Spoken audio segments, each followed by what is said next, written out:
Welcome back to my channel AVSR blogs 149. అందరూ ఎలా ఉన్నారండి? నేను బాగున్నాను, మీరు బాగున్నారని అనుకుంటున్నాను.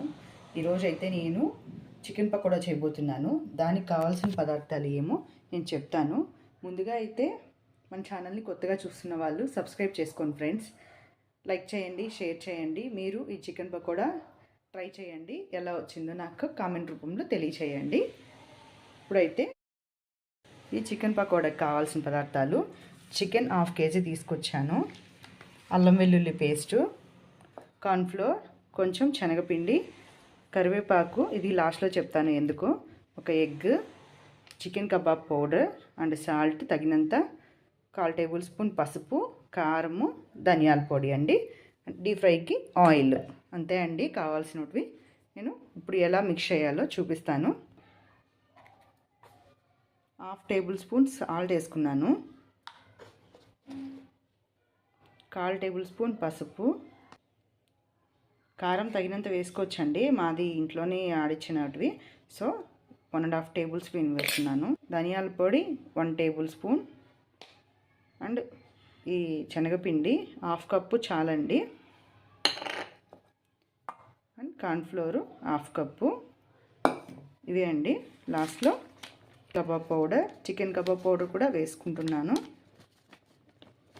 ఇది 1/2 kgకి ఒక ప్యాకెట్ అయితే సరిపోతుందండి, క్వాంటిటీ అయితే తక్కువే ఉంటుంది. సో 1/2 kgకి 1 ప్యాకెట్ అయితే వేసుకోండి, 10 రూపీస్ ప్యాకెట్. ఇప్పుడు అల్లం వెల్లుల్లి పేస్ట్ కూడా వేస్తున్నాను. ఇది 1 టేబుల్ స్పూన్ వేసుకోండి, నేను ఇంట్లో రెడీమేడ్గా లేదు, సో ఇప్పుడు తీసుకొచ్చాను ప్యాకెట్. 1 టేబుల్ స్పూన్ అయితే వేసుకోండి. ఇంతే. ఇప్పుడైతే మిక్స్ చేసుకుందాము. ఎగ్ తర్వాత వేసుకుందాము. ఎగ్ కూడా వేసానండి. ఇలా అయితే మిక్స్ చేస్తున్నాను. మొత్తం గట్టిగా మిక్స్ చేసుకొని పక్కన పెట్టుకోండి.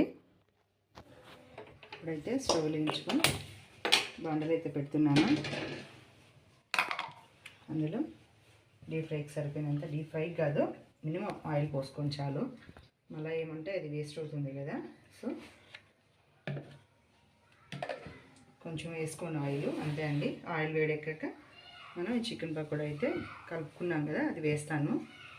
ఇలా అయితే కలుపుకున్నానండి. చూడండి మంచి కలర్లో ఉంది. ఇది ఇంట్లోనే తయారు చేసిన మిరప్పొడి అండి, సో మంచి కలర్ కనపడుతుంది. ఈ కరివేపాకు వచ్చి తర్వాత వేసుకుందాము. వాష్ చేసి పక్కన పెట్టుకున్నాను. ఆయిల్ వేడయిందండి, ఇది వేసేస్తున్నాను. ఎక్కువ అయితే ఆయిల్ తాగనివ్వద్దు, మీడియంగా కాగినప్పుడే మీరు వేసుకోండి, లేకపోతే మాడిపోతాయి, లోపల ఉడకవండి.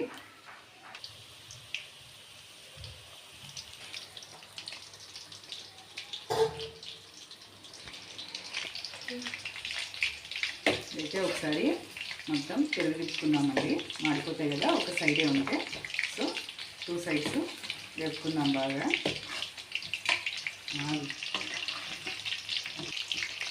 వేసుకుంటేనే మంచి స్మెల్ వస్తుందండి. ఖచ్చితంగా మీరు ట్రై చేయండి ఈ చికెన్ పకోడా. ఈవినింగ్ టైం స్నాక్స్లో కూడా పిల్లలు ఇప్పుడే వచ్చారు, మా పిల్లలు అయితే. సో వాళ్ళు నిన్ను అడిగారు, నిన్న మండే చేసి పెట్టను అని చెప్పాను. సో ఈరోజు చేస్తానని చెప్పేసి ముందుగానే చికెన్ అవంతా తెచ్చేసి పెట్టేశాను, బట్ అవ్వలేదు. ఇప్పుడే అయితే రెడీ అవుతుంది. ఫైనల్గా అయితే అయిపోయింది. ప్లేట్లో చేస్తున్నానండి.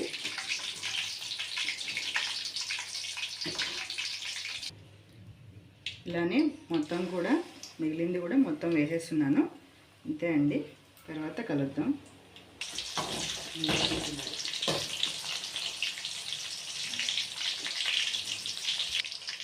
చివరిగా అయితే కరివేపాకు వేసుకొని ఫ్రై చేసుకున్నాం. కొంచెం జాగ్రత్త ఫ్రెండ్స్, ఇది తప్పమంటుంది కదా, సో అయిపోయింది. స్టవ్ కట్టేస్తున్నాను. ఇలా మొత్తం అయితే ప్లేట్లోకి తీసేస్తున్నాను. ఈ చికెన్ ఏంటంటే కొవ్వు ముక్కలు అట్లా ఉంటాయి కదా, అది టప్ టప్ అని సౌండ్ వస్తుంది ఫ్రెండ్స్, అంటే ఇట్లా పేలడ అట్లా, అది నాకు భయము, అందుకోసం అనేసి కొంచెం దూరంగా ఉండి చేస్తాను.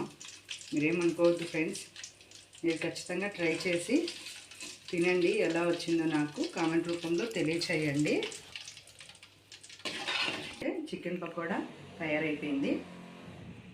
మీరు ట్రై చేయండి ఖచ్చితంగా. ఎలా వచ్చిందో ఇప్పుడైతే నేను టేస్ట్ చూస్తాను.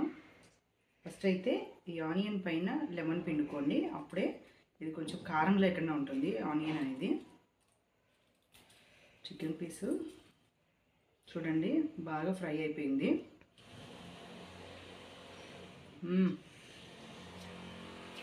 అలా అయితే చికెన్ పీస్ పెట్టుకొని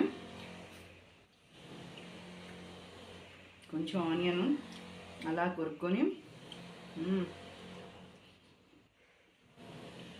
సూపర్ అంటే సూపర్గా ఉంది ఫ్రెండ్స్. ఖచ్చితంగా ట్రై చేయండి. ఓకే ఫ్రెండ్స్, ఈ వీడియో మీకు నచ్చినట్లయితే లైక్ చేయండి, షేర్ చేయండి, సబ్స్క్రైబ్ చేసుకోండి ఫ్రెండ్స్. ఖచ్చితంగా ఎలా వచ్చిందో నాకు కామెంట్ రూపంలో తెలియచేయండి. Okay friends, thank you for watching.